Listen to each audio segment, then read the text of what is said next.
Bon, les gars, aujourd'hui je suis dans une forme olympique et je suis en compagnie de mon bozo le plus bozoesque et le plus affable qui soit. Moss Mayorum, comment ça va, boss? Alors, déjà, je ne suis pas un bozo. Voilà, commençons par ça. Commençons à me parler poliment. Ah, ça commence bien, ça commence bien. Est-ce qu'on a expliqué dans le dernier podcast pourquoi est-ce qu'on n'arrêtait pas de parler de bozo? Ou est-ce qu'on l'a pas dit aux gens? Parce que j'ai réécouté l'épisode et j'ai pas entendu le moment où on avait expliqué ça.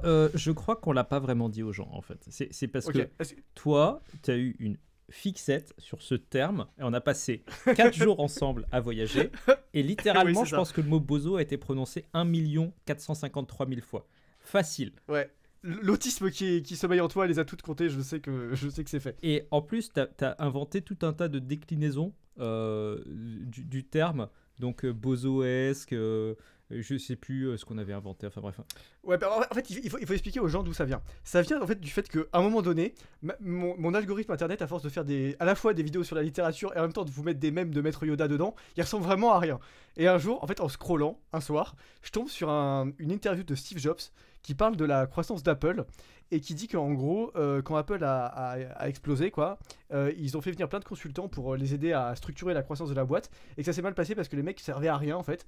Et il termine très factuellement son interview en disant Most of them were bozos. Et en fait, je sais pas pourquoi, ce mot, si tu veux, je me suis dit, il a un potentiel incroyable. En fait, parce qu'il y a le côté vraiment bozo le clown, mais en même temps, pas de ressentiment. Tu es un peintre, mais c'est pas grave, c'est pas, on te prend comme ça, le monde fonctionne comme ça. Et en fait, à partir du moment où tu commences à catégoriser les gens en bozo et not bozo, et bah en fait, tu t'aperçois qu'il y a vraiment beaucoup de gens et de choses qui rentrent dans la catégorie bozoesque. Et alors là effectivement, on peut commencer à dérouler. Et c'est vrai que à Rome, avec en plus le demi-habile et la question qu'on a abordée avec Gugus la dernière fois, effectivement, on se retrouve à parler beaucoup du bozo. Bozo is the new demi-habile, en fait, quelque part. Bah exactement. Après, moi, ce que j'avais trouvé fascinant dans cette interview, c'est à quel point, si tu veux, pour lui, c'était juste un constat froid, sans aucune sorte Ouais. d'émotion. C'est ça qui était génial, ouais. Mec, on avait rien à foutre. Il était most of them were bozos. C'est vraiment genre, j'ai pris un cappuccino. Ouais, c'était vraiment le même niveau, quoi. It didn't work at all. Most of them were bozos. Bon, alors, aujourd'hui, on parle pas de bozo, a priori. On parle... Quoique, tu vas voir. Ah, tu crois qu'il va y avoir des liens? On parle Je pense qu'on peut y avoir des bozos. peut-être un petit peu de perversion et d'amour qui tourne mal. Est-ce que Tout à fait. ça te va comme manière de présenter ce thème? Et pourquoi on a envie de parler de ça? Parce que ça vous a peut-être échappé, mais la gauche Internet, depuis littéralement 1 mois et demi, c'est une affaire de... Alors, je sais pas si on a le droit de prononcer ce mot, le mot en V, là. C'est une affaire Alors, de le mot en V fait- alors juste tous les 3 juste jours. évite de le dire parce que je tiens à dire que YouTube a démonétisé la vidéo où je parlais d'un Allemand qui faisait certaines choses avec son gros Panzer au théâtre. Voilà, c'était il y a 2-3 épisodes de ça. YouTube a démonétisé pour, je cite, propos crus. Voilà, donc c'est Voilà, à donc vous on va essayer de trouver d'estimer. Voilà. des propos moins crus, mais bref, donc en tout cas vous avez compris que en termes d'agression puisque comme ça voilà Oui. c'est YouTube friendly, la gauche, je sais pas, je sais pas si c'est le printemps, si ils ont une montée d'hormones, s'il se passe un truc spécial, ça fait 1 mois et demi, tous les jours j'ai au moins 2 affaires qui tombent dans mon fil Twitter et où des gens me l'envoient, enfin bref.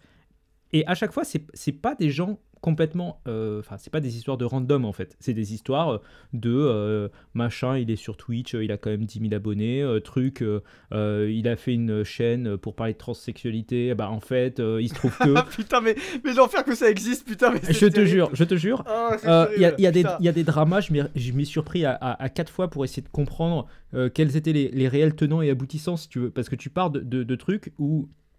T'as 2 trans qui sortent ensemble dans un couple polyamoureux avec d'autres personnes dont tu n'arrives même pas à comprendre qu'ils sont. Et après, tu es là et tu fais ouais, mais alors du coup, il y avait une emprise parce qu'il y avait une inégalité au sein de ce trouble multiple ouvert libertaire. Et tu fais qu'est-ce que c'est que ce machin en fait?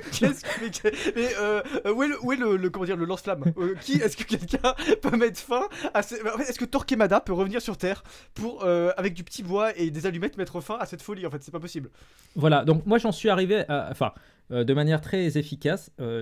Il y a une idée que j'ai envie de faire passer, c'est il faut juger les grands principes moraux et tout ce qui va avec à la qualité des relations amoureuses qu'ils produisent. Voilà. Tu es le Moyen-Âge, tu es chrétien, etc. Tu produis des chevaliers qui sont prêts à faire des trucs incroyables pour leur dulciné. Tu es un gauchiste ultra bienveillant, inclusif, tout ce que tu veux, polyamoureux. Et ben, tu produis des espèces de trucs sordides où tout le monde s'agresse, tout le monde se harcèle, tout le monde se cancel. Attends, parce que là je suis obligé de t'arrêter. Tu as commencé directement en me disant au Moyen-Âge, gna gna, c'était mieux avant. Oui, et tu es l'expert Moyen-Âge de ce podcast. Voilà, attention. Bon, je vais pas te refaire ma théorie sur comme quoi les femmes ont inventé l'amour courtois pour pas pour arrêter d'être du gibier en fait, hein, concrètement, c'est à peu près ça qui s'est passé. Je vais pas te refaire ma théorie là-dessus, mais tout simplement, si tu prends ne serait-ce que les romans de chevalerie, si tu prends Tristan et Iseult par exemple, genre je veux dire c'est quand même des romans, ou même le Lancelot, etc. C'est des romans qui reposent déjà sur des adultères, sur des trucs ultra sordides de en fait t'es promise à un mec de ma famille mais finalement je te détrousse dans un coin et finalement t'aimes bien ça, alors après tu te retrouves marié avec le mec mais t'as envie de fuir avec moi, etc. Enfin c'est des bails comme ça, tu vois. Donc quelque part je sais pas si on peut dire qu'il y avait plus d'aspect vertueux. Alors évidemment c'était, après il y a tout le côté expiation, amour sincère, destin tragique, chanson d'amour courtois, etc. Mais je suis pas sûr qu'on puisse qualifier l'amour courtois et les romans de chevalerie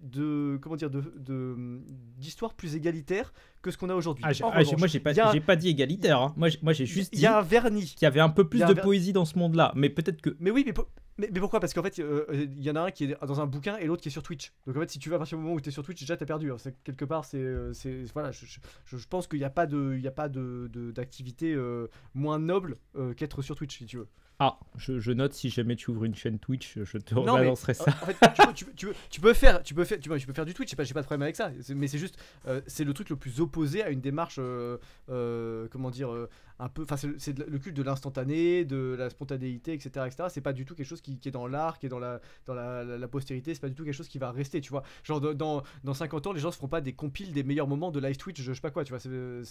Par contre, peut-être qu'ils regarderont encore des films qui sortent aujourd'hui, tu vois, ou qu'ils liront encore des romans qui sortent aujourd'hui. Ou des vidéos qui sortent aujourd'hui. Enfin, moi, c'est pour ça que perso, contrairement à pas mal de créateurs, j'ai jamais été vraiment à fond dans le délire du live qui dure 4 heures, etc. Parce que, en fait, tu commences en général en temps. Sauf notre podcast de la semaine dernière, hein, parce que putain. Alors oui, d'ailleurs, on voulait vous dire, les gens, vous écoutez ça, il y a un mec, il a mis un commentaire, c'est un des meilleurs commentaires qu'on ait jamais eu sous un podcast. Il a dit. Moss, félicitations à Moss qui a supporté et canalisé les deux bozos pendant genre 2 heures, enfin 1h40 de podcast. Et en fait, vraiment, il t'a adressé un petit éloge parce que c'est vrai que t'as très très bien arbitré le match. En fait, pas un match parce que c'était une discussion amicale, mais l'échange avec Gugus. Et c'est vrai que ça a été très très cool. Et donc, bah voilà, si vous avez envie de mettre des commentaires pour dire du bien de Moss, bah voilà, faites-lui plaisir. Il a une vie difficile. Il traduit Roger Scruton pour vous. Alors voilà, soyez gentils avec lui. Non, et puis surtout, en fait. Ce que j'ai trouvé cool, c'est ça fait partie des commentaires qui nous donnent un peu le smile en tant que créateur. Ouais, parce que c'est vrai que quand même, on a beaucoup de commentaires. Alors, soit des gens qui nous aiment pas, mais pour ceux-là, parfois on les voit venir à 10 km. Ouais. Enfin, globalement, quand tu as un drapeau communiste dans ta photo de profil, on a compris. En fait, voilà, c'est pas la peine.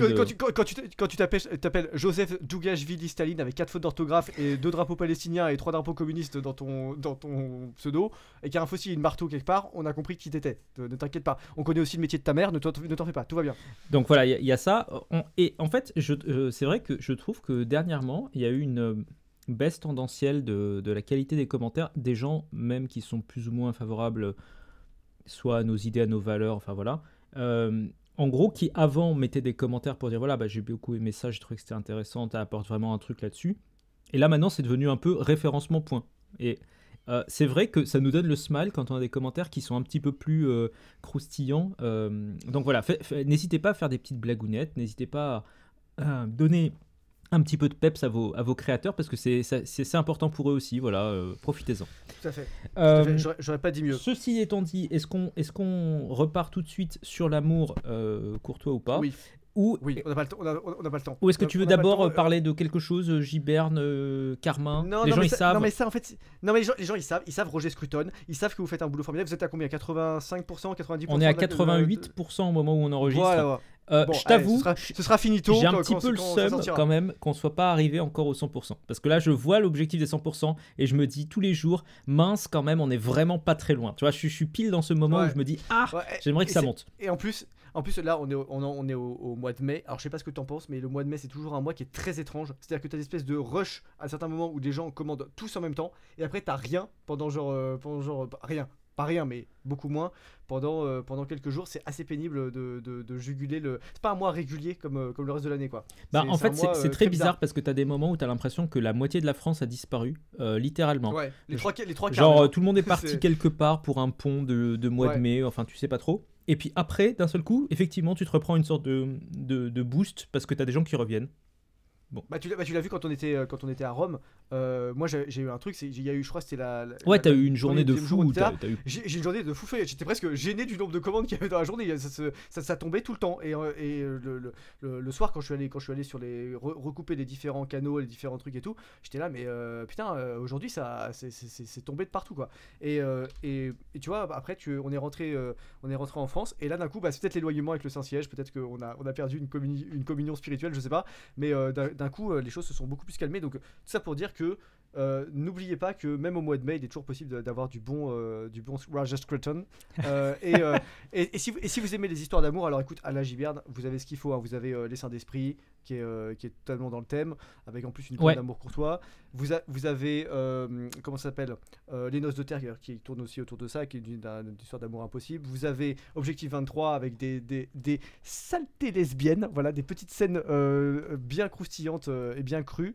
Vous avez des histoires de gourgandines monnayables et pas farouches dans les 2 tomes de l'Hydre. Vous avez tout un panel, voilà, donc vous faites ce que vous voulez. Il y en a pour tout le monde, voilà. Peu importe ce qui vous fait triper, vous trouverez forcément quelque chose. Donc bon, voilà, je pense que les gens ils le savent et qu'ils sont déjà passés, donc on peut embrayer, non? Eh ben, on peut embrayer, vas-y. Regagnez le carré! Feu!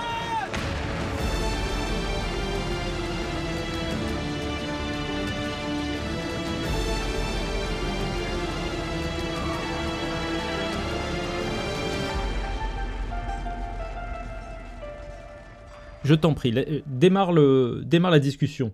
Où tu veux. Ah ouais, d'accord. Ah, Vas-y. c'est à moi que. Ok. Alors, je vais mettre les pieds dans le plat dès le début. Est-ce que t'as déjà lu Sade? Oui. Alors, qu'est-ce que t'as pensé de Sade? Est-ce que tu le rangerais dans la catégorie des bons auteurs ou des mauvais auteurs pour parler de sexualité et de perversion? Alors, je pense que en fait, déjà, il y a un truc, moi, qui m'a beaucoup surpris. C'est que si tu veux, tu as un discours sur Sade, le sadisme, etc. Et tu as la réalité de ce que c'est. Et alors, la réalité de ce que c'est, parce que je pense Ouais. que tu as beaucoup de gens qui n'ont jamais essayé d'ouvrir ne serait-ce que 2 pages pour se donner un avis. Je peux le comprendre, en plus, c'est quand même un auteur du 18e siècle. Il est mort en 1814, mais il a quasiment Ouais. tout écrit au 18e, donc voilà. C'est que, en fait, c'est une sorte.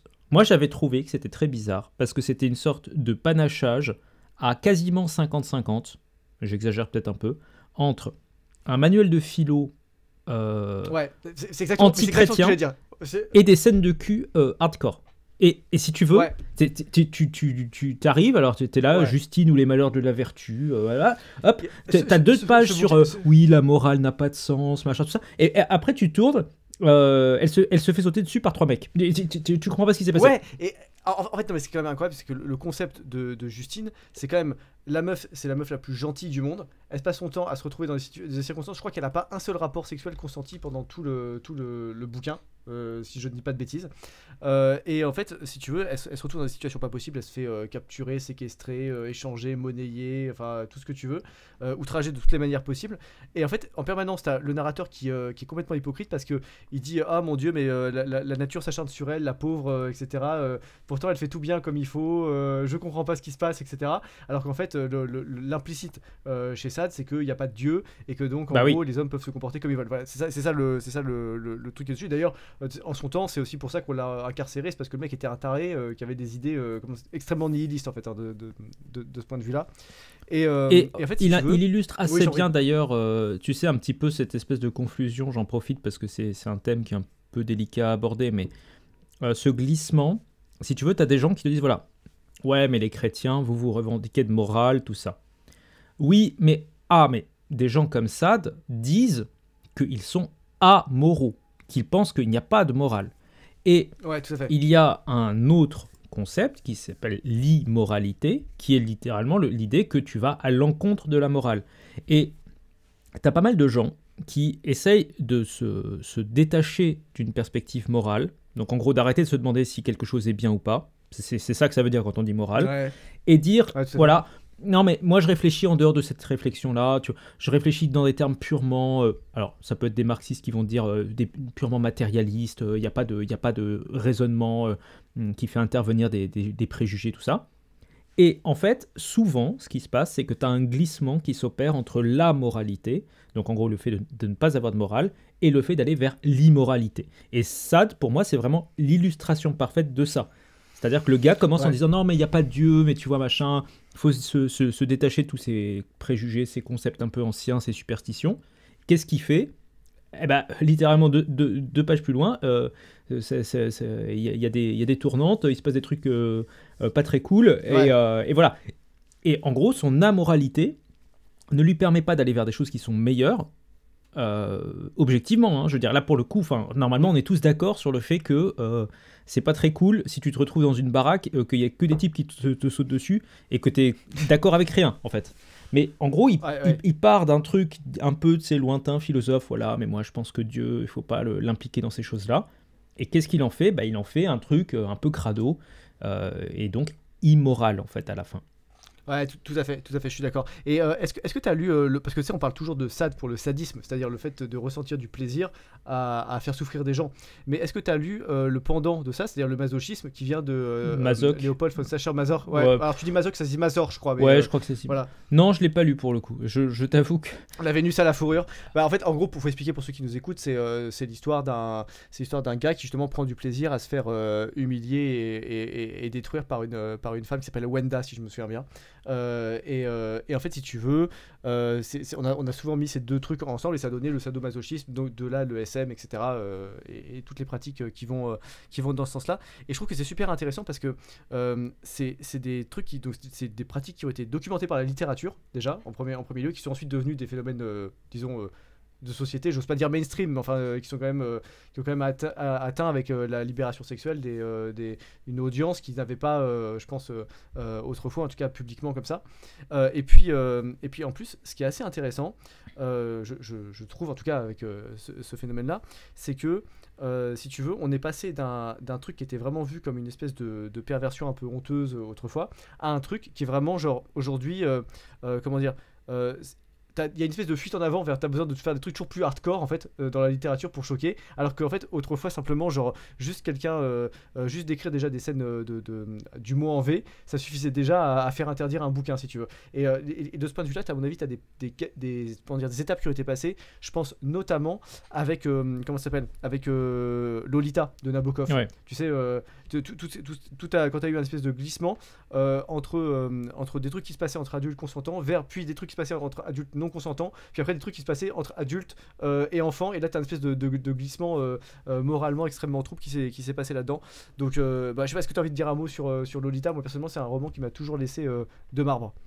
Bah, c'est un roman qui est très perturbant, où en fait ce qui est perturbant c'est qu'on essaie de te faire... C'est là où la narration et la littérature peut être très puissante si c'est bien utilisé ou si c'est mal utilisé.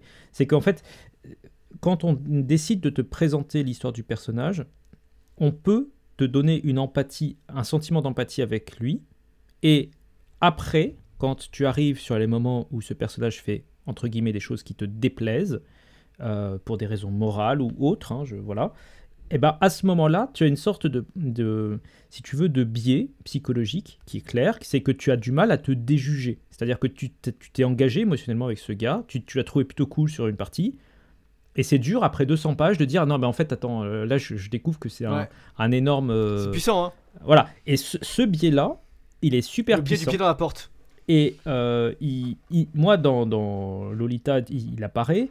Au passage, tu as le même littéralement dans les films qui ont été tirés de Lolita. Enfin, je me souviens du vieux film. Alors, je sais pas si tu l'avais vu, toi.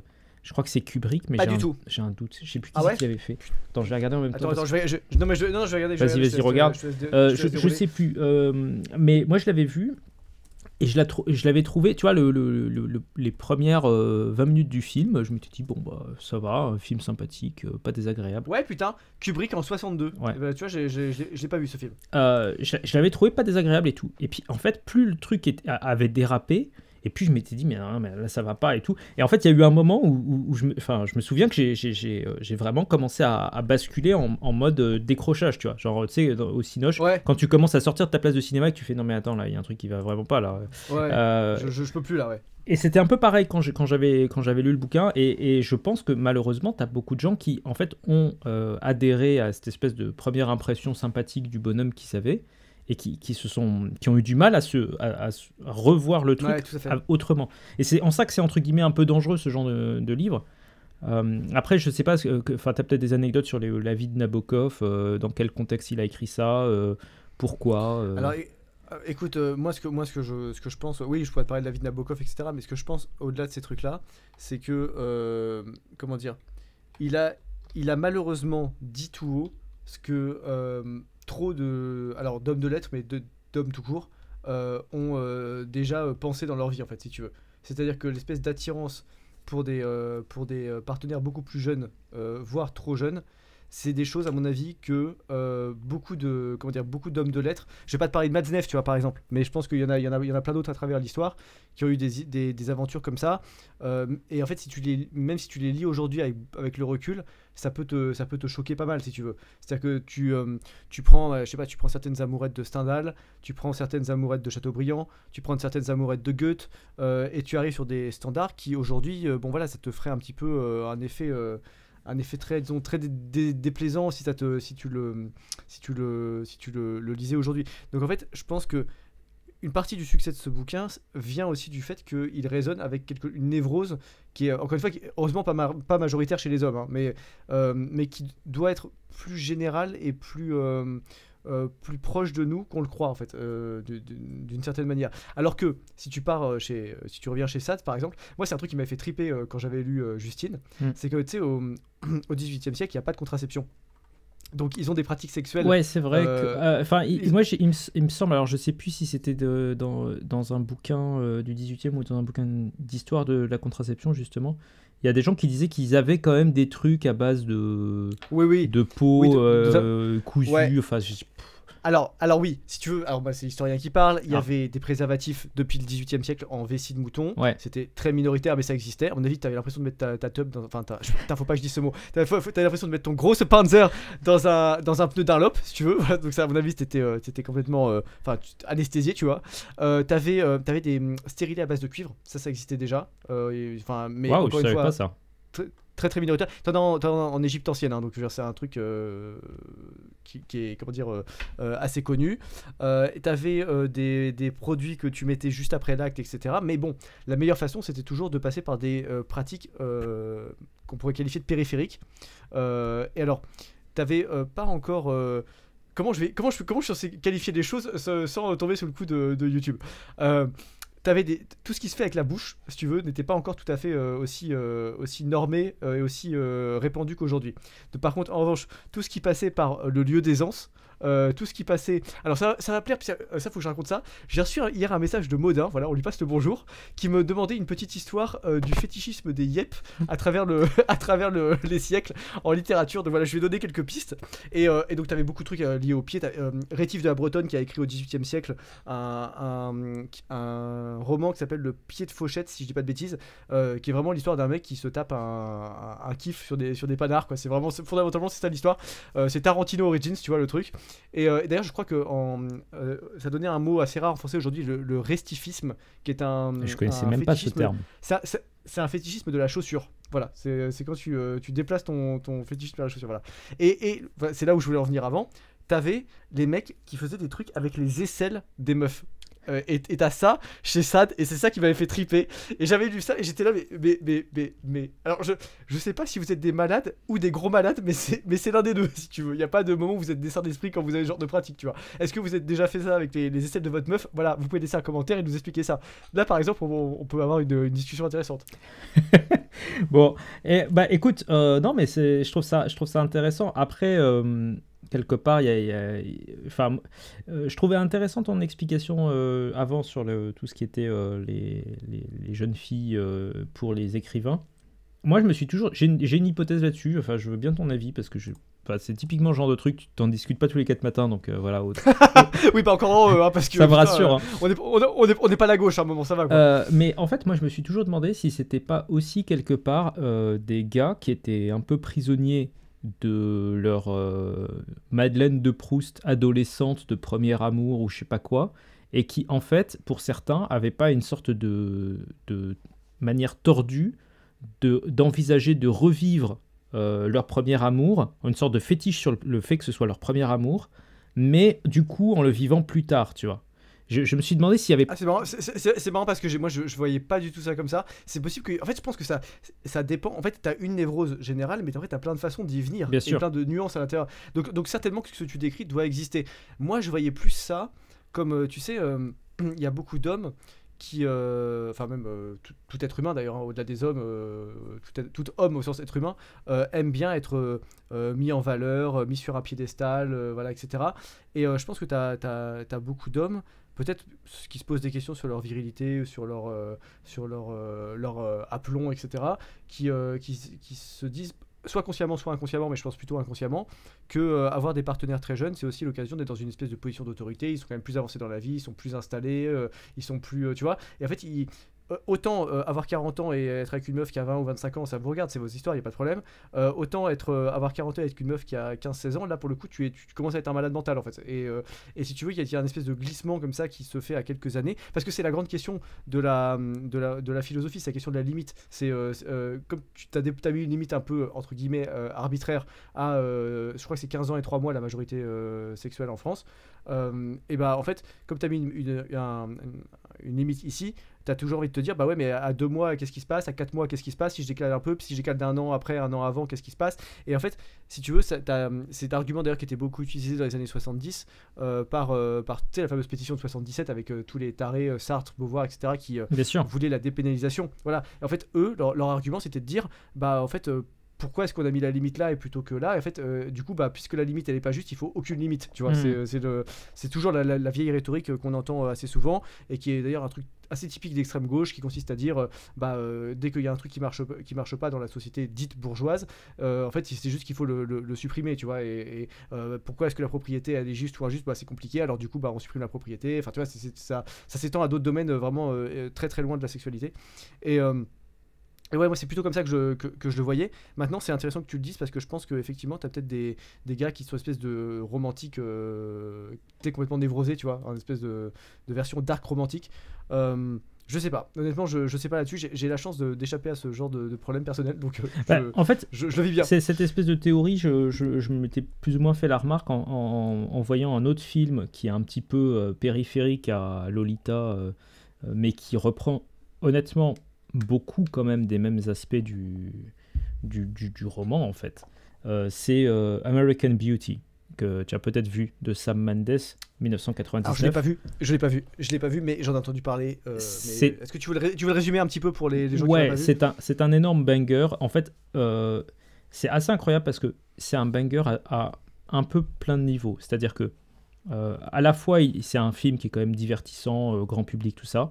Mais en même temps, il y a des tas de petites refs, notamment cinématographiques, visuels, etc., à des trucs super niche, haut de gamme du cinéma. Donc, bon, je vais pas tout spoil, je vais pas tout, mais vraiment, c'est la cinématographie est super intéressante. La symbolique de la rose est très intéressante, la symbolique du sac en plastique est très intéressante. Enfin bref, les gens qui savent, les autres savent pas. Qu'est-ce que c'est l'histoire de ce film? Parce que c'est marrant, parce que quand t'as dit la rose, j'étais là, ouais, c'est bien, ça me rappelle Saint-Exupéry, Le Petit Prince, il y a quelque chose, etc. Et après, t'as dit le sac en plastique, j'étais là, oh putain, alors qu'est-ce qu'il me raconte? En fait, ok, c'est quoi l'histoire de ce film? C'est une sorte de huis clos entre ça commence, en gros, tu commences par comprendre qu'un type est en train de partir dans une crise de la quarantaine et il se rend compte que il est en milieu de quarantaine, sa gamine est en pleine crise d'adolescence et lui en fait juste il s'est retrouvé enfermé dans une espèce de rêve, de fantasme de tous les parents pour leur gamin, c'est-à-dire il a sa baraque, avec la White Picket Fence, donc tu sais, l'espèce de clôture Ah oui. machin. Oui, je vois. Typiquement américaine, quoi. Le truc typiquement américain, il a sa bagnole, il a son travail de bureau classique. Et en fait, techniquement, il a tout pour être heureux, tu vois. Mais en fait, il est profondément malheureux. Donc, c'est ça le point de départ de cette histoire.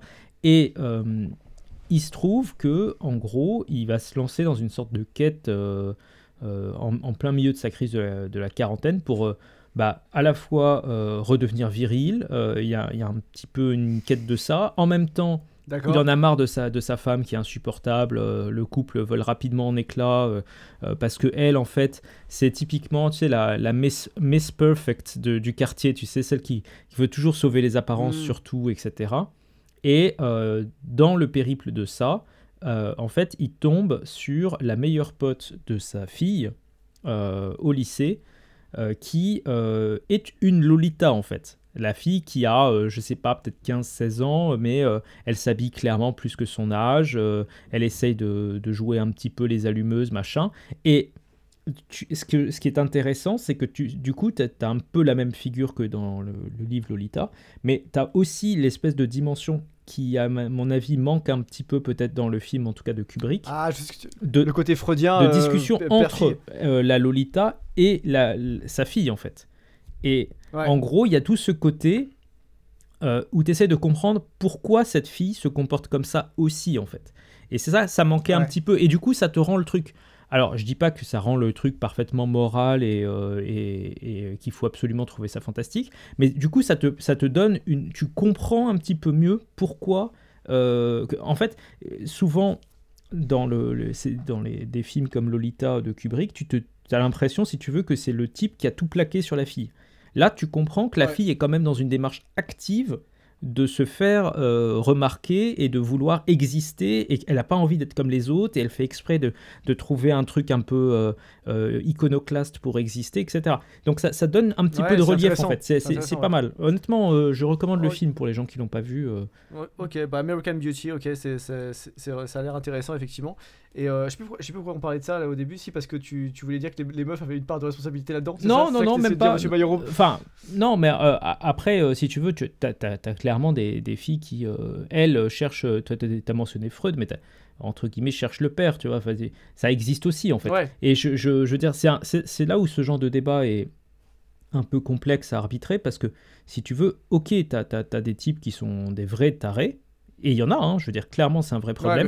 Ouais, bien sûr. Il y en a un sacré paquet, d'ailleurs. Hein. Bah oui, et je trouve que, visiblement, dans les petits milieux germano-pratins de gauche, ça a l'air d'être une épidémie. Mais le truc, c'est que, en fait, s'il y a de la demande, malheureusement, il y a aussi, entre guillemets, de l'offre. C'est-à-dire que tu as aussi des nanas, et souvent elles ont eu des parcours un peu chaotiques avant, il y a des problèmes avec leur père, il y a des trucs un peu... Voilà. Et... Oh, les daddy issues. Je suis obligé de le dire. Non, mais on y est. C'est vrai. Putain. C'est vrai. on a mis le doigt dessus. Et je parle du daddy issues, hein, bien évidemment.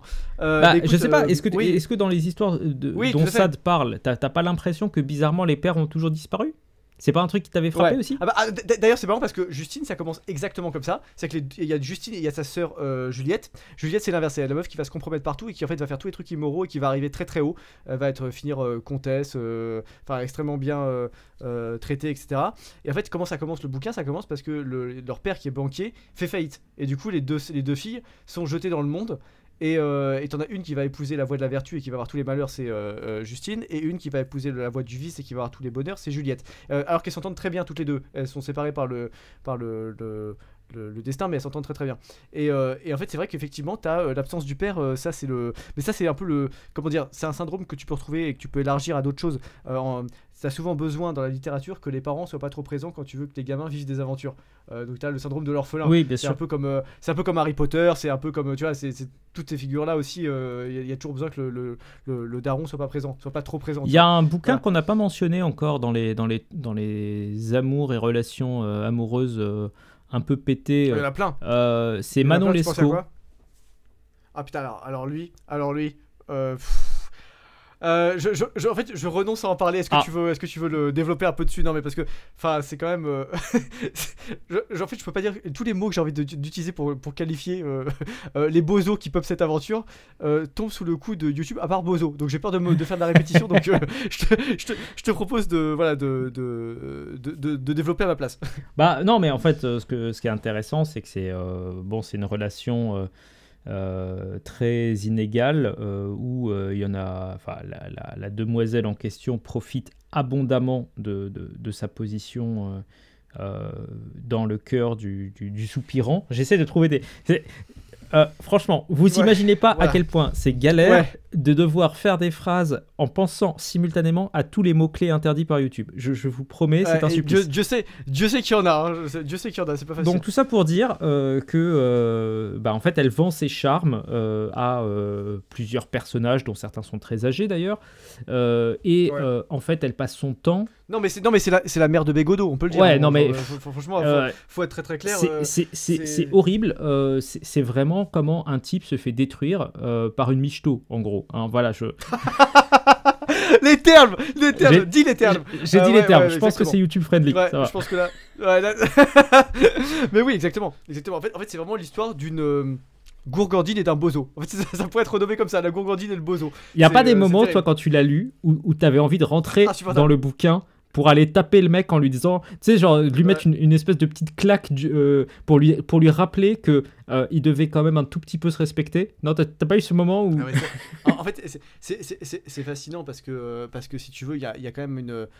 Ouais, enfin, ça fait partie de ces bouquins qui te rendent fou. Parce que tu as envie d'intervenir dans l'intrigue et en même temps tu sens que, parce que ça c'est quand même ces romans du 18e, c'est quand même souvent des romans à thèse en fait, si tu veux. Ouais, bien sûr. Et en fait, et c'est comme Sade en fait, si tu veux, t'as compris que le pattern c'est Justine va quelque part, il lui arrive des bricoles, elle s'en tire de justesse, elle a un petit voyage, elle arrive à un nouvel endroit, elle se fait recapturer, il lui arrive des bricoles, elle s'en tire de justesse, revoyage, etc. T'as compris qu'il y a un pattern. Donc en fait, au bout de la 5e fois, elle sort, c'est comme un feuilleton quoi, elle sort à peine de l'endroit que tu te dis déjà il va se passer un truc. Ouais, Manon Lescaut c'est un peu le même truc, c'est-à-dire qu'en gros t'as compris que le pattern c'est la gourgandine, le bozo, la gourgandine, le bozo, la gourgandine, le bozo. Donc en fait au bout d'un moment c'est pas des bouquins qui ont une capacité de surprise très forte de ce côté-là. En revanche une capacité de te tendre les nerfs comme des cordes de violon là, ça fait ding ding ding ding, insupportable, vraiment.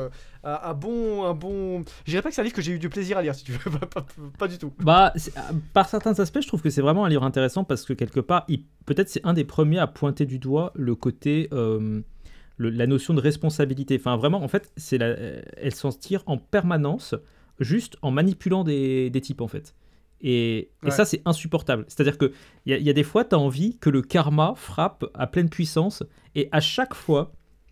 Bizarrement, le karma il devient tout mou, tout doux, il y a quelqu'un qui va payer, lui il va faire un truc de fou pour essayer de la sauver, machin. Et t'es là, tu fais, mais non, mais là il faudrait qu'elle se prenne une vraie raclée de la vie en fait. Et ça arrive jamais, tu vois. Ça c'est super pénible. Bah, en fait, c'est là où les romanciers parfois sont un peu, parce que dans la réalité, il y a toujours un retour de flamme. Hein.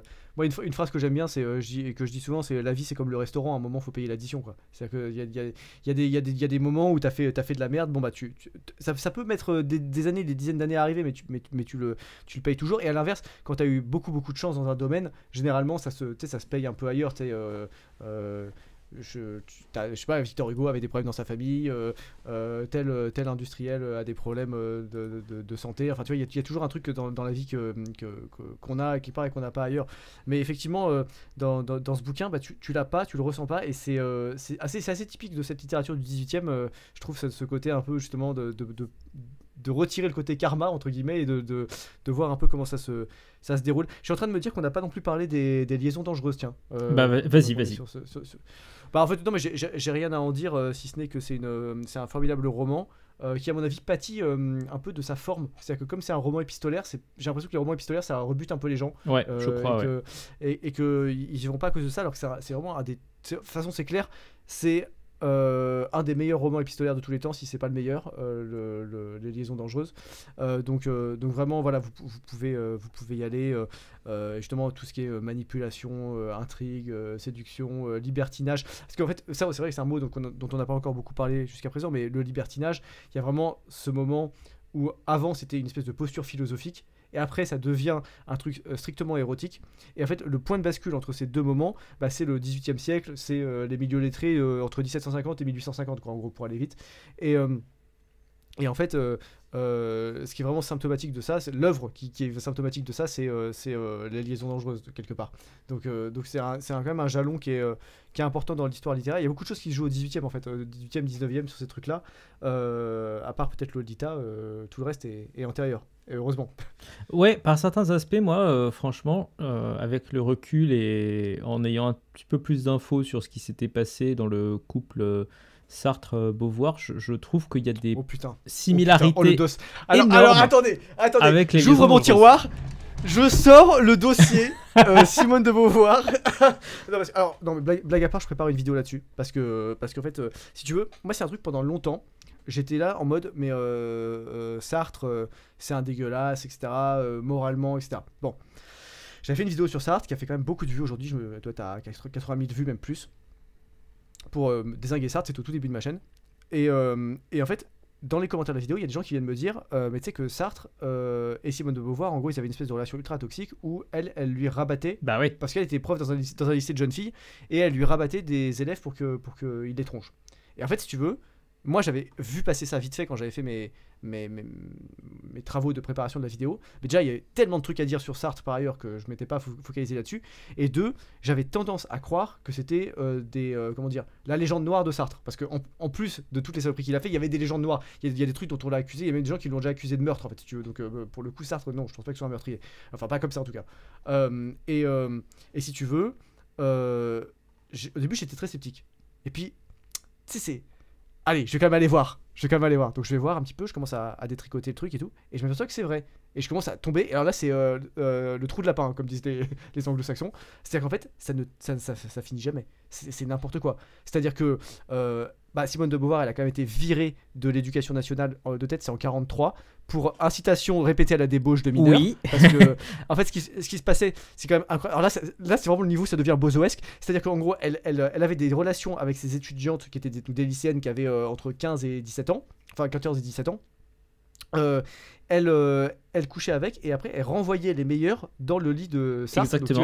Donc, t'imagines les trios quatuors amoureux ultra malsains qui pouvaient d'ailleurs se superposer avec d'autres quatuors ou trios amoureux qui étaient entretenus par le couple en même temps. Et d'ailleurs, Parfois, il plaçait. il y avait Attends, aussi c'est des pas mecs fini. dans cette histoire parce que moi j'étais tombé sur je sais plus qui. Oui, tout à fait. Enfin, mais tout à fait. Ouais, Ah, vas-y. c'est là où je voulais en venir. C'est qu'en fait, parfois, il commençait à placer entre eux les anciens amants de l'un et de l'autre, tu sais, en mode tu sais, en fait, les mecs font des Tamagotchi, quoi, tu vois, genre est-ce que ma poule pourrait pas aller avec mon canard, tu vois, c'est des trucs de mongol comme ça. Et là où ça devient le niveau si tu veux ultime de la bozorie, c'est quand même que Simone de Beauvoir, du coup, si vous avez bien suivi, elle était donc prof dans des lycées de jeunes filles, et donc elle avait des relations avec des femmes, ok. Elle a dit toute sa vie qu'elle n'était pas bisexuelle ou lesbienne. Elle a dit toute sa vie qu'elle avait eu le plus grand mépris pour ces formes de sexualité-là. Et donc ça fait qu'aujourd'hui, t'as des militants T.E.S.X. je sais pas quoi, Alpha du Centaure, qui ont des takes où ils te disent Simone de Beauvoir est une lesbophobe, une homophobe, etc., etc. Donc t'as des espèces de débats en interne sur est-ce qu'on peut ou pas lire Simone de Beauvoir, sachant que c'est quand même une des fondatrices du féminisme misandre 2.0, wokiste, French Theory, tout ce que tu veux. Et donc en fait, c'est archi bozoesque parce que les mecs sont en train, enfin les mecs, ces gens indifférenciés sont en train de débattre pour savoir si la meuf peut continuer à exister, alors qu'en fait le fond du débat c'est a-t-elle oui ou non, et la réponse est oui, troncher des gamines de 15 ans. Voilà, c'est ça, fondamentalement c'est ça le sujet. Voilà. Et toi tu présentes ça comme étant presque une sorte d'acte individuel de chaque côté. C'était des espèces de...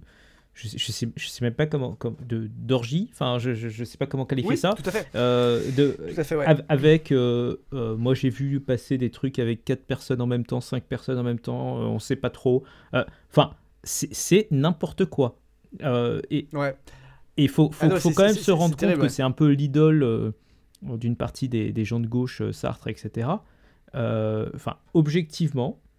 Je veux pas dédouaner d'autres personnes qui sont arrivées après, qui ont fait tout un tas de trucs horribles, mais je pense que c'est un cran au-dessus que pas mal de trucs qui aujourd'hui sont considérés comme étant des trucs vraiment horribles de tel acteur qui aurait attrapé les fesses d'une femme sur un tournage. Je pense à un certain Gérard Depardieu, ou bien Ouais. que... Enfin, franchement, c'est Alors, pas je pense du que- tout le même je pense- level.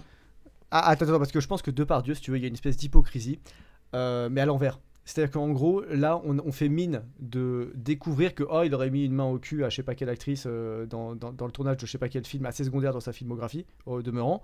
En vrai, je pense que tout le monde sait que Gérard Depardieu est odieux dans son comportement humain. Je dis pas que ça relève du crime, hein, mais qu'il est odieux. Et en fait, il y a une part, à mon avis, importante des gens qui pensent. Je dis pas que moi j'ai des échos ou que j'en sais quelque chose, etc. Mais c'est mon avis.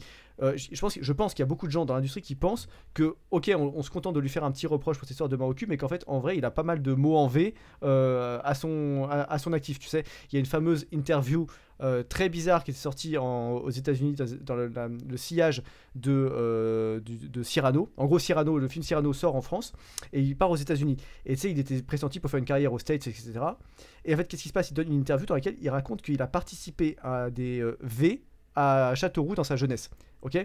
Sauf qu'en gros, donc en France, personne se choque. Aux États-Unis, coup de tonnerre évidemment parce qu'il laisse pas passer ça. Donc ça a niqué la carrière US de GG. Jacques Lang, qui était ministre de la Culture à l'époque, monte au créneau pour dire que c'est de l'antifrancisme primaire de la part des Américains. Enfin, déjà, quand t'es défendu par Jacques Lang, C'est ça, ouais. J'allais dire le mec le mieux placé au monde. Et alors attends, parce que ce qui est génial, la suite de l'histoire, c'est quand même qu'on t'a dit non, mais l'interview a été, ce qui est probablement vrai, l'interview a été donnée en français, et du coup, là c'est là où j'arrête de suivre, elle a été mal traduite. Parce que ils te disent en gros que ils ont. Alors, toi qui es un distingué angliciste bien plus que moi, en gros, il avait dit qu'il avait assisté, et ça avait été traduit par. Assisted dans le sens assister au sens être l'assistant de quelque chose. En gros, qu'il avait participé. Et en fait, et si tu veux, le truc, c'est que lui il disait qu'il avait vu parce que des trucs dans les quartiers sordides de Châteauroux dans sa jeunesse. Et en fait, c'était devenu, j'ai participé à des trucs sordides dans les quartiers de Châteauroux dans ma jeunesse. Voilà, ça c'est l'explication avec laquelle ils se sont dédouanés à l'époque. Bon. J'ai quelques doutes. Voilà, j'ai quelques doutes. Les enfants. Moi, je suis désolé. J'ai bien aimé Mission Cléopâtre, mais j'ai quelques doutes. Voilà, il faut le dire. Je peux pas croire un instant que en cas de doute, un traducteur est surtraduit plutôt que sous-traduit cette phrase. Je veux dire, tout à fait. Et en plus, je peux pas croire qu'un mec comme Depardieu n'a pas des attachés de presse qui relisent les interviews avant qu'elles sortent. Alors, je sais pas. Hein, peut-être que l'attaché de presse parlait pas très bien anglais ou je sais pas quoi. Mais à un moment donné, si elle voit le mot en, alors c'est pas le mot en V, c'est le mot en R en anglais. Mais si elle voit ça, si tu veux, normalement, il n'y a pas besoin de parler finement anglais pour comprendre qu'il y a un souci, tu vois. Voilà. Ouais, non, mais enfin, même. Je sais pas, moi ça, vraiment cette histoire me paraît pas tenir debout. Je pense, je suis un peu comme toi, moi je le connais pas non plus. Je pense que c'est un gars qui en a largement profité de son statut d'acteur, tout ça, comme probablement énormément d'autres types dans des milieux un peu similaires. Je veux dire, dans la musique c'est pareil, dans le monde de la mode c'est pareil, dans le monde de la photo, il y a des types qui profitent aussi pour faire des trucs. Ah oui, bon, ça c'est sûr. Dans tous les milieux, t'en as. Les types qui sont en position de pouvoir absolu ont des possibilités que toi et moi et que la plupart des gens n'auront jamais. Et quelque part, t'as des gens qui en profitent, t'as des gens qui n'en profitent pas. Parle pour toi. Je te rappelle qu'on est des youtubeurs à succès, on fait des aides de cas. Non, je rigole bien évidemment. Vous me ferez pas tomber. Comment il s'appelle mais comment il s'appelle ce gauchiste là qui est tombé là parce que son ex-compagne l'accusait de. Danny Caligula. Voilà, c'est ça exactement. Aïe. Oh là là, mais alors lui, bon, déjà j'avais pas compris parce que je croyais qu'il était devenu gay, donc en fait, mais je croyais qu'il avait toujours été gay en fait, si tu veux. Eh ben, j'ai longtemps cru ça aussi, et puis. Mais quand il a commencé sur YouTube, il avait une coupe au bol, une voix aiguë et un pull rose, et en fait il faisait des vidéos où il s'excusait de respirer. Donc en fait, moi j'ai toujours cru qu'il était de la jaquette le monsieur en fait. Donc j'ai découvert que non, qu'il était au moins à voile et à vapeur, donc déjà étonnant, première chose. Et puis deuxième chose. Attends, moi il y a un truc quand même que j'ai pas compris. Et là je sais qu'il y a des femmes qui écoutent le podcast. Mesdames, vos avis m'intéressent. On m'a dit qu'il avait fait pression. Enfin, les accusations qui sont contre lui, c'est qu'il aurait fait pression psychologiquement avec du chantage au suicide. En mode, Il l'a admis en mode- ça. Hein. Ouais. Juste, Ouais, d'accord, il a admis. il l'a admis, Il l'a admis. ce n'est pas un truc qui est... Enfin, si tu veux, il y a dans les révélations, entre guillemets, c'est un pot pourri. C'est exactement ce que font les gauchistes dans ce genre de cas. Ils te font un continuum depuis j'ai insulté quelqu'un en scred sur Discord jusqu'à... en fait... J'ai commis un crime de guerre. voilà, exactement. Non, mais c'est littéralement ça. Bon. Ouais, tu vois, en plus, Goebbels, il a dit nique ta mère à son oncle un jour quand il était à table, donc en fait, c'est vraiment un méchant jusqu'au bout, quoi. Bref, cette partie-là, je pense que si tu veux, c'est juste parce que dans leur logique, c'est un continuum, ils veulent le prouver à chaque fois, et donc à chaque fois, ils essayent de te montrer que Oui, parce que c'est bien parce que qu'il y a c'est une les- culture qui tolère ils sont ça, que moralisateurs. en fait, tu en arrives à Mais faire voilà, ça. c'est ça. Bon. Enfin, en fait, ils veulent tout voir par la petite lorgnette de la morale, en fait. Donc, en fait, si tu veux, pour eux, comment dire, ça commence par des petits actes, et puis une fois qu'ils ont vu le gros truc qui a explosé sur la place publique, ils cherchent à remonter les racines du mal, comme ça. Est-ce que voilà, en fait, les racines du mal, c'est le gauchisme, en fait. Donc, si tu veux, faudrait pas qu'ils remontent trop loin non plus, ça pourrait leur jouer des tours. Mais bref, tout ça pour dire, que il a j'aimerais bien. admis qu'il avait fait un chantage au suicide, effectivement, à une certaine Marion pour...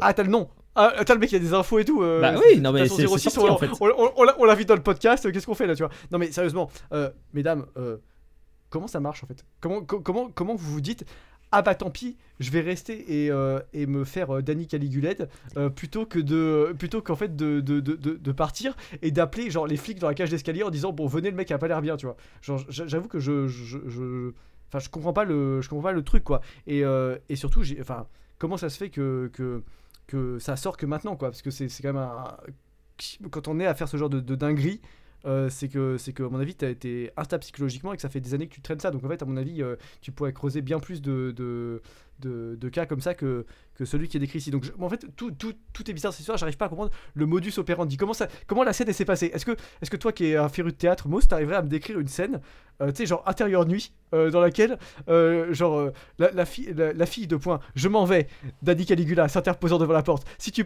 pars sans me faire l'amour je m'ouvre les veines, la fille ah bah d'accord, enfin tu vois genre il y a un truc qui matche pas dans ma tête, il y a Alors, quelque chose qui rentre pas là. je vais te faire la scène en rajoutant les infos qui sont vraiment dans l'article de Mediapart.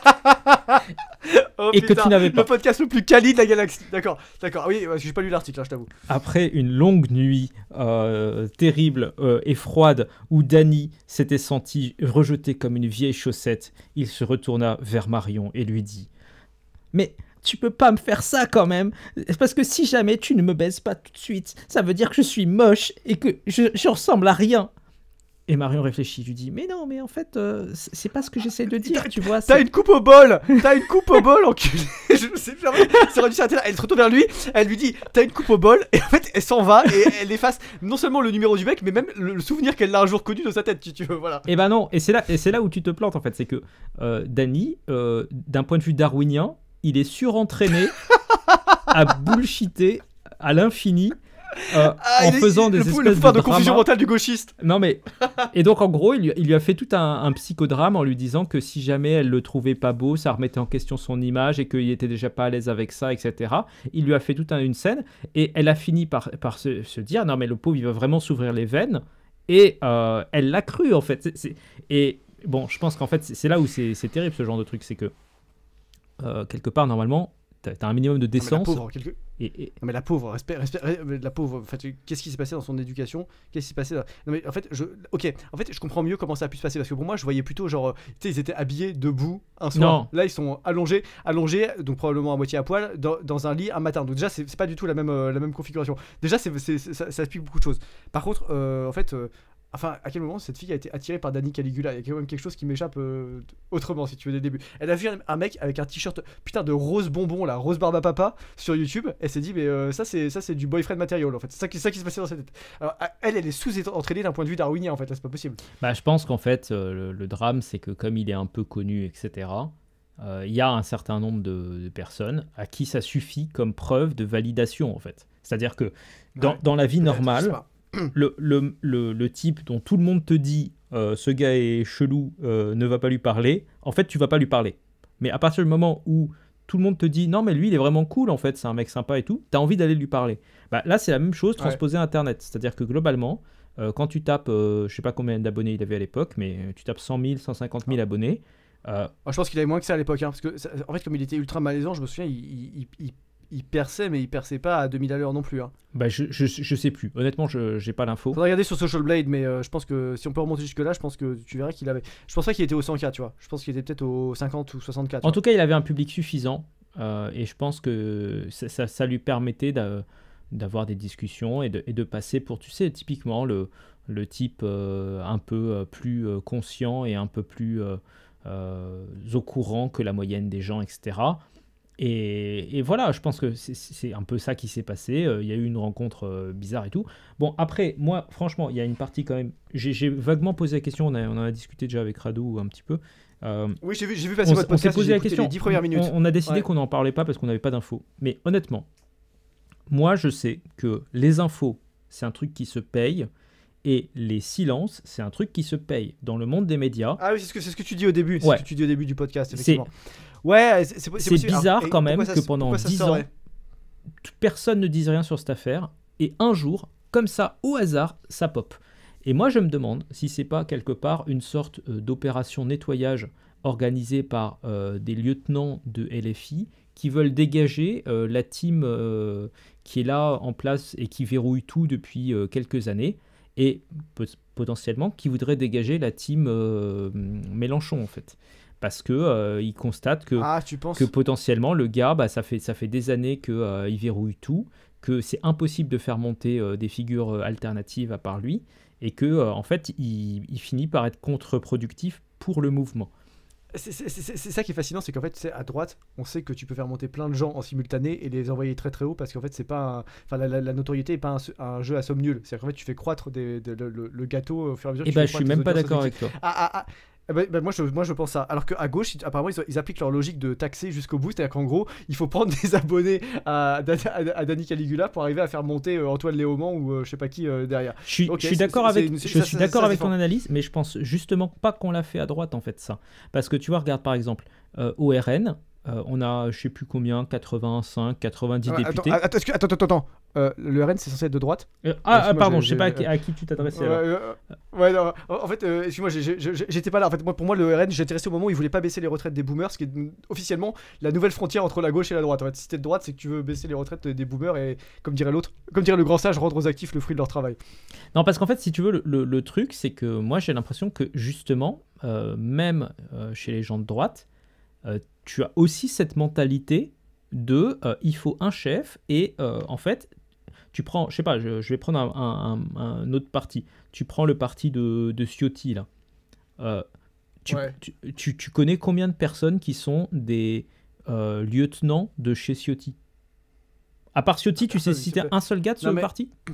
Non mais en fait, les mecs qui sont là-dedans sociologiquement sont des CSP+ avec un charisme de bac à légumes. Donc si tu veux, c'est un peu compliqué pour eux d'animer une vidéo. Je pense que pour eux, le max de la folie, c'est de dire aux gens t'es venu à la dernière réunion avec Eric, tu vois, et genre ça c'est le max de la communication pour eux. Genre faire ce que nous on est en train de faire, un podcast au débeauté ou faire des vidéos YouTube régulières ou faire des trucs comme ça, ils en sont pas capables. Et s'ils le faisaient, elles seraient chiantes à crever et elles bideraient parce qu'elles mériteraient de bider en fait ces vidéos. C'est des gens qui sont. En plus c'est marrant parce que quand tu bois un coup avec ces gens-là et que tu les détends un petit peu, ils peuvent être un peu marrants, mais ils sont pas capables de se mettre eux-mêmes dans une logique de repérer que c'est ça qui plaît aux gens et de créer quelque chose à partir de ça, de le faire sur commande, d'être un peu des showman, des entertainers, etc. C'est des gens qui en sont vraiment pas capables et en plus ils mépriseront de gauche comme de droite tous ceux qui seront sur cette logique-là. Mais si tu vois, quand moi je disais à droite, je parlais plutôt de la droite internet que de la droite en termes de parti. C'est-à-dire que tu vois, moi j'ai déjà fait des vidéos avec Modin, j'ai déjà fait des vidéos avec Ralph Lacartouche, j'ai déjà fait des vidéos avec toi, j'ai déjà fait des vidéos, tu vois. En fait, on s'échange des trucs et à l'inverse, j'ai fait des vidéos avec des gars qui sont plus petits que moi et qui d'ailleurs parfois pour certains sont bien montés depuis. Hein. Je pense à Kato Minor, je pense à. On l'avait déjà reçu d'ailleurs sur un podcast ici. Voilà, exactement. Qui sont des gens très sympas, et justement parce que pour moi comment dire, j'ai aucune jalousie liée à des statistiques, c'est à dire que je suis très content que tout le monde monte et limite moi je serais très content qu'un petit gars que j'ai aidé à monter devienne un énorme youtubeur à 1 million d'abonnés, que je puisse faire un feat avec lui, à récupérer plein de fame encore derrière et que ce soit une espèce de truc dans une dialectique qui s'installe et en fait si tu veux c'est là je trouve que on est peut-être plus malin, ou alors c'est vraiment un petit noyau qui gravite autour de nous et c'est pour ça que j'ai cette impression là, mais en tout cas moi je crois que j'ai jamais refusé un feat à personne qui est jamais venu venu m'en proposer, j'ai toujours répondu, positivement. Voilà. Donc je peux pas être plus clean là-dessus. Hein. Ouais, je crois que globalement c'est un peu mon cas aussi. Hein. Honnêtement, moi j'ai bossé régulièrement avec des types qui étaient vraiment avec pas beaucoup d'abonnés. Il y a même un moment, je recommandais exprès des chaînes qui avaient moins de 100 abonnés. Et franchement, ah ouais, c'est vraiment le début. Ça. Ouais. C'est chaud de s'engager quand tu as vu 5 vidéos comme ça. Bon. Y en a un qui l'avait fait, ouais. c'est avec moi, c'était Modin. Ouais. C'est quand je suis allé voir Modin pour faire le premier feat qu'on avait fait ensemble sur le bouquin de Taha Bouaf. Lui, il avait 25 000 abonnés, moi j'en avais 130. Ouais. Voilà. Donc, et en fait, si tu veux, quand la vidéo, le temps que fasse la vidéo qu'elle sorte, j'étais passé à 200 et quelques abonnés. Et entre le jour où elle est sortie, elle est sortie genre à 17h la vidéo, et en 2 jours j'avais pris 2500 abonnés, tu vois, un truc comme ça. Et à l'époque j'étais on fire, quoi, tu vois, c'était l'explosion complète. Et effectivement, je pense que c'est un sentiment qui est incroyable. Et moi, j'ai beaucoup de gratitude à Modin, parce qu'en plus, je sais qu'il a fait ça avec moi, il a fait ça avec beaucoup d'autres aussi. Certains, ça a donné des grandes chaînes, d'autres, ça n'a pas donné des grandes chaînes. Mais si tu veux, je trouve que c'est une très très bonne dynamique. C'est vraiment ça qu'il faut insuffler. C'est vraiment ça qu'il faut faire. Moi, j'ai toujours dit que la seule règle, c'est que le feed sort sur la plus grosse des 2 chaînes qui est impliqué là-dedans, parce que pour qu'il y ait une audience maximisée. Mais à part cette règle-là, franchement, j'ai toujours été ouvert à tous les trucs, pas de souci avec ça, quoi. Bah écoute, ça c'est une bonne chose. Enfin tout ça pour dire, je reviens à l'idée de départ avant qu'on parte en digression, c'était que bah en fait moi je soupçonne que toutes ces révélations, elles n'arrivent pas complètement par hasard et qu'il y a probablement derrière des gens qui poussent soit à torpiller des trucs qui existent, soit à remplacer des trucs qui existent par d'autres trucs, soit à salir. Et t'as pas X pensé ou Y. à... Bon. T'as pas pensé à ce que ce soit un coup de son, je sais rien, mais de son alcoolique là, comment il s'appelle, Raz. T'as pas pensé que ce soit un... J'en sais rien, moi j'ai vraiment aucun élément, encore une fois, je suis le bozo qui arrive dans cette histoire, hein. Vraiment le demi-habile qui a compris qu'il y avait un dossier mais qui a pas de tenant et d'aboutissant. Juste, parce que pas besoin d'avoir une espèce de stratégie en 50 étapes qui implique Jean-Luc Mélenchon et son harem de beurettes. Ça peut être tout à fait juste de la rivalité professionnelle interne. Tu vois, McFly a balancé son Carlito, quoi. Ça pourrait être ça. Ça pourrait aussi. J'ai tendance à considérer que, alors peut-être que je me plante, hein, mais je pense que Raz, c'est peut-être que je me fais avoir aussi par son image publique en fait. Mais j'ai tendance à considérer que c'est un gars qui est pas très brillant, mais qui n'est pas très... du coup, il a les perversions... Oh, la violence. Il a les perversions d'un mec pas très brillant, en fait. C'est-à-dire que, globalement... Est-ce qu'il s'astique dans des aisselles? C'est ça que tu es en train de me dire? Bah, je pense que oui, d'une part. Et puis, d'autre part, à part faire de la fumette oui. et je sais pas, et probablement picoler un peu enfin, voilà, j'ai une info que je crois être le seul à avoir. Mais enfin bon, c'est que je sais qu'il adore les fringues et qu'il claque un pognon assez important tous les mois en fringues. Voilà, ça je le sais, j'ai des infos. Chacun ses kiffs. Alors évidemment, avoir des hobbies sur la dépense quand on est de droite, c'est toujours mieux que quand on est de gauche, mais chacun ses hobbies. Moi voilà, je juge mais pas, tu vois, en fait, je me dis pas spontanément. Par contre, s'il pouvait avoir bon goût sur les fringues, ça nous arrangerait quand même, parce que si tu veux, quitte à claquer de l'argent, essaye d'avoir autre chose que un goût d'influenceur d'Ubayotte, ce serait quand même un peu mieux, quoi. Ouais, bah je sais pas, j'avoue que ces casquettes et ces trucs, j'ai toujours trouvé ça cringe et ouais. Bon. Mais... Enfin, va chez un tailleur, fais-toi un beau costume bespoke, voilà, viens habillé comme un baron de la pègre des années 30 et ce sera stylé. En tout cas, je le vois pas forcément comme un gars giga malsain. Voilà, tu vois, moi je suis transparent dans ma perception des gens. Lui, pour le coup, je le vois pas comme étant un mec super malsain. Je pense que c'est un gars qui a plein de petits défauts. Il est probablement pas très fiable. Je pense que c'est pas un mec ponctuel. À mon avis, il se lève pas très tôt le matin. Enfin, tu vois, plein de trucs comme ça. Mais je le vois pas comme un gars super calculateur malsain. Non, ok, d'accord, je suis d'accord avec ça.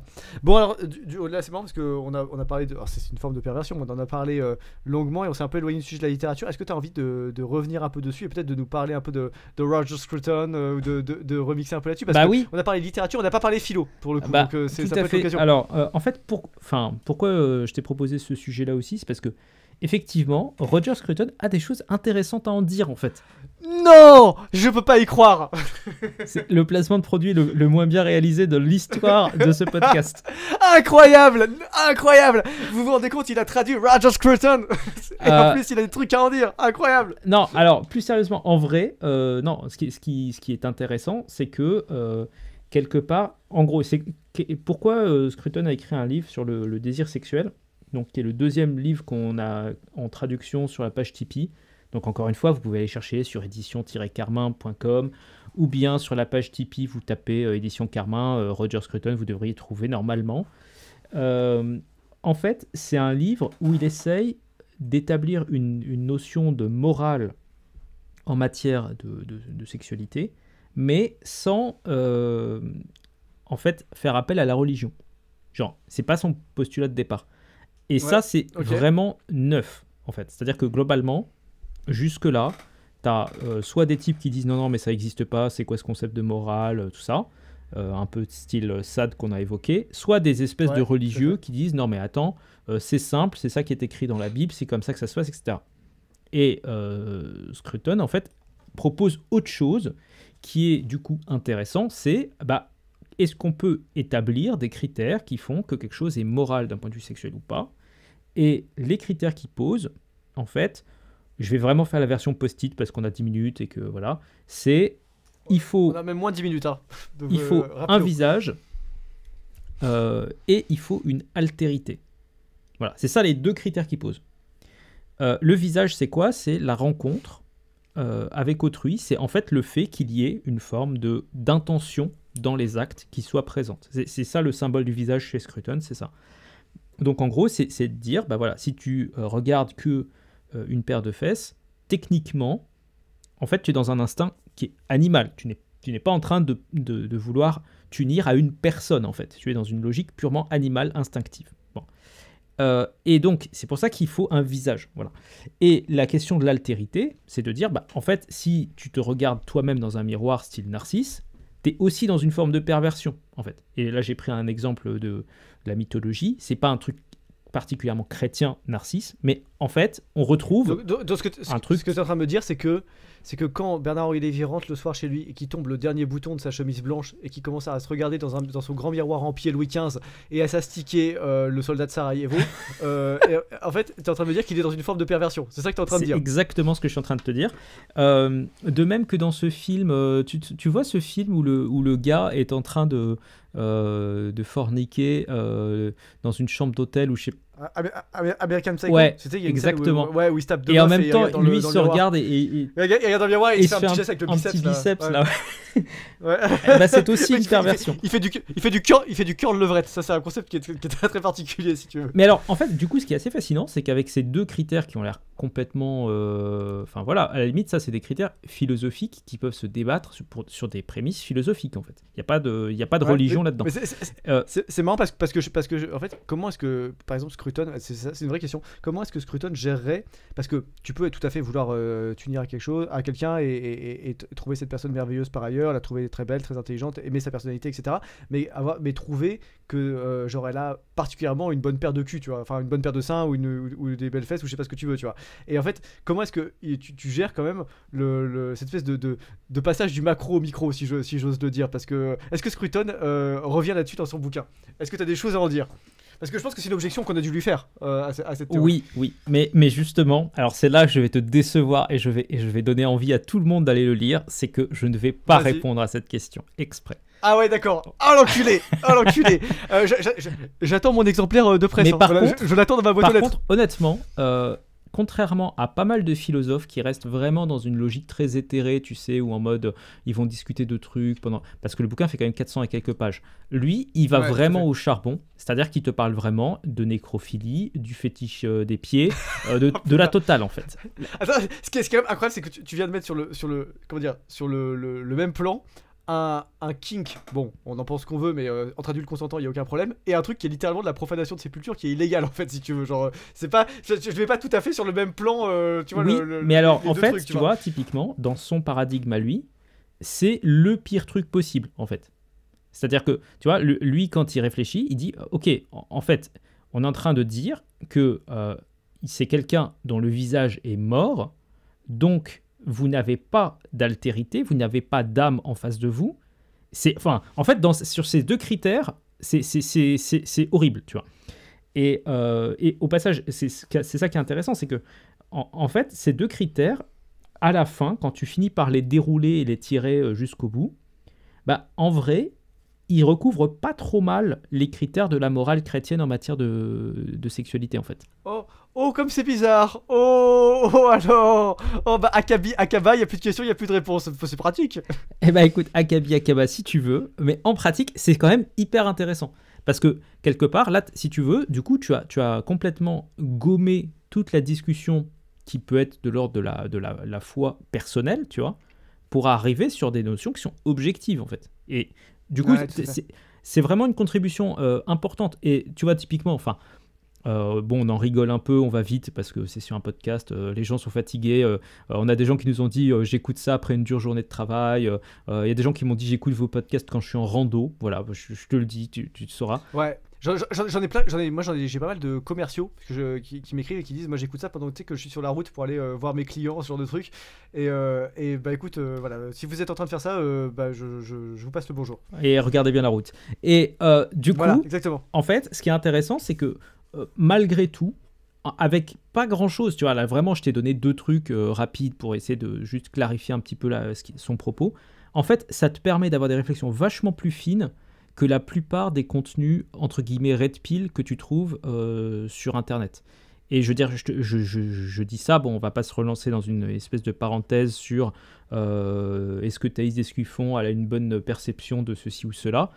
Mais Oh, j'ai cru que t'allais dire autre chose, j'ai eu très très peur. Je suis le podcast va partir complètement en sucette. ah non, Attention. mais non, quand même pas. Mais en fait, si tu veux, c'est quand même tout de suite, tu peux arriver avec des réflexions beaucoup plus fines.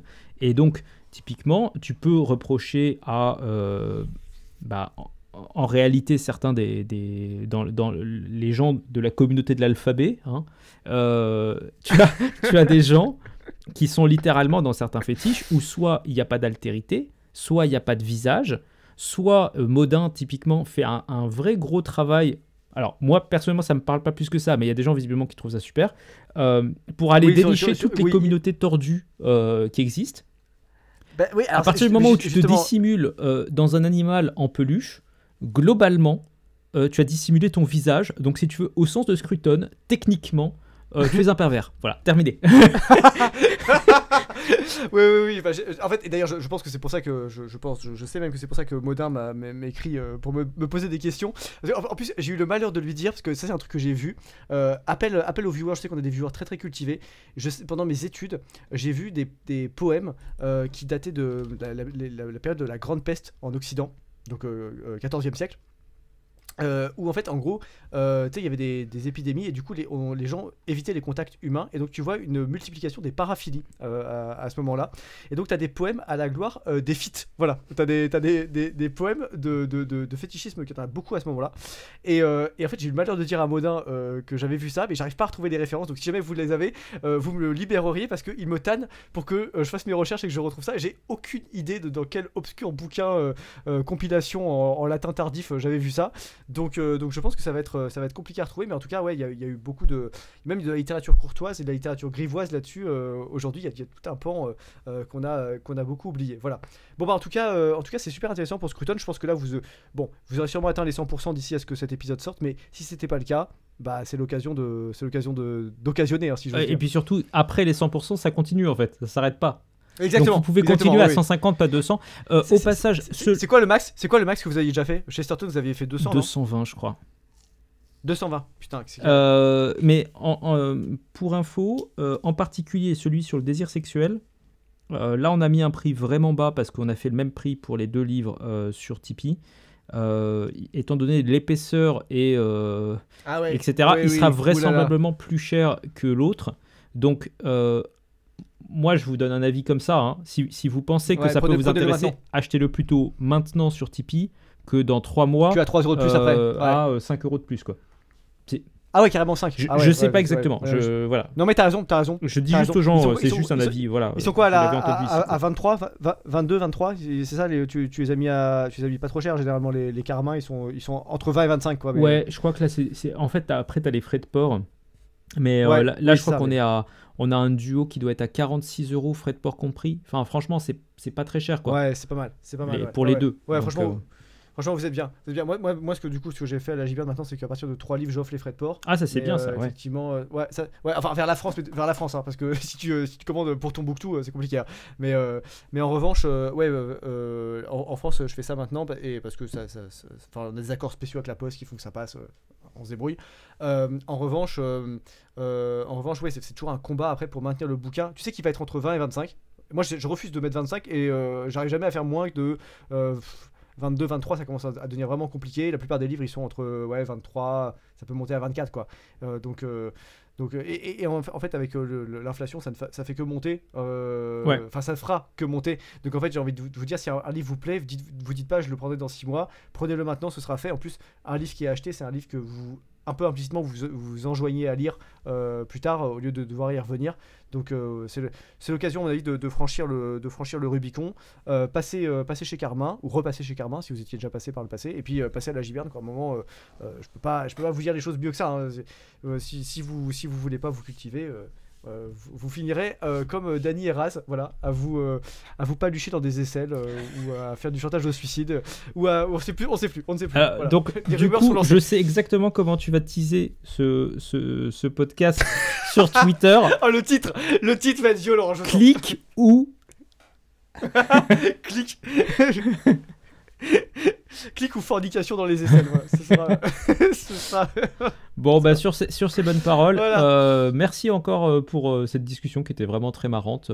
Et on s'en est bien sorti. Je crois pas qu'on ait dit trop de trucs qui vont être. Il y a 2-3 trucs que je vais devoir cutter quand je vais faire le montage de cet épisode, mais en vrai, je pense que ça va passer.